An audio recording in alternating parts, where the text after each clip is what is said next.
16 सोमवार का उद्यापन करो, चाहे तुम शुक्रवार का उद्यापन करो, चाहे तुम सोमवार का उद्यापन करो, चाहे तुम एकादशी का उद्यापन करो, चाहे तुम प्रदोष का उद्यापन करो, चाहे तुम जिस भी व्रत का उद्यापन करो, शिव महापुराण की कथा कहती है अपने घर के लोगों को गिनने से पहले बाहर के लोगों को गिनना जरूरी है।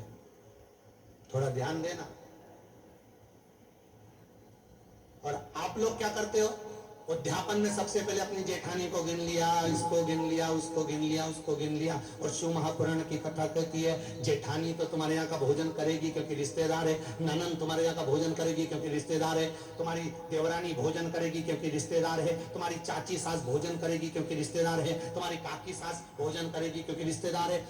जब हम उद्यापन में दूसरे को गिनते हैं और उसको कोई सामान देते हैं, उसकी कोई सामग्री, कोई सुहाग की पिटारी, कोई सामग्री हमने उसको उद्यापन में दी, तो वो हमारा दान कहलाता है। हमने अपने परिवार वाले को भोजन कराकर अपन ने उद्यापन में गिन दिया और अपने परिवार वालों को दे दिया। इसको देना नहीं कहते, इसको दान नहीं कहते, इसका पुण्य आधा हो जाता। इसके पुण्य की परिभाषा यहां नहीं कहा जाए। अब और सरल भाषा में समझ लीजिए।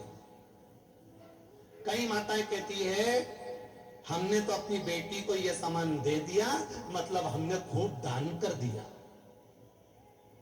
अब एक बहुत अच्छे से समझ लेना, हमने हमारी बेटी को ये दे दिया तो हमने दान दे दिया। हमने हमारी बेटी को पापड़ बना के दे दिया, हमने तो बहुत दान कर दिया। हमने हमारी बेटी को साड़ी दिला दी, हमने दान कर दिया। हमने हमारी बेटी को सामान दिला दिया, हमने दान कर दिया। बेटी दान लेने की हकदार नहीं है, बेटी अपने मायके का हक लेने को दमदार है।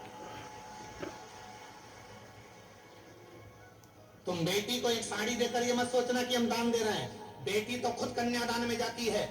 आप बेटी को अगर वस्त्र दे रहे हो तो दान नहीं कर रहे हो। आप बेटी को कोई सामग्री दे रहे हो तो दान नहीं कर रहे हो। आप बेटी को कोई सामान दे रहे हो, दान नहीं कर रहे हो। आप बेटी के बेटे को 500 रुपए का लिफाफा दे रहे हो, ये दान नहीं कहला रहा है। ये वो अपना हक लेकर जा रही है।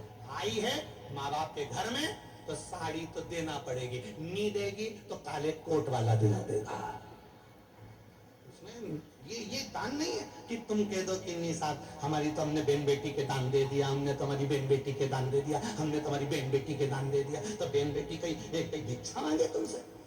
अरे बोलो तो नहीं बैठवा वाली हो, बोलो बोलो जम के बोलो। तुम क्या भिक्षा मांगो? क्या हम भैया के जाए तो दान लेके आएंगे? दान लेकर बहन बेटी नहीं आती। बेटी अपने भाई के यहाँ से दान लेकर नहीं आती। बेटी अपने मायके से दान लेकर नहीं आती। बेटी मायके में जाकर अपने माँ बाप से और कहती है कि किसी ब्राह्मण को बुलाकर मम्मी सत्यनारायण की कथा कराकर थोड़ा सा दान दे दो। ये बेटी कहती है। बेटी दान लेकर नहीं आती है, बेटी दान दिलवा कर आती है। और बेटी मायके से अगर एक साड़ी भी लेकर आती है तो वो दान की नहीं, बेटी अपना हक लेकर आती है।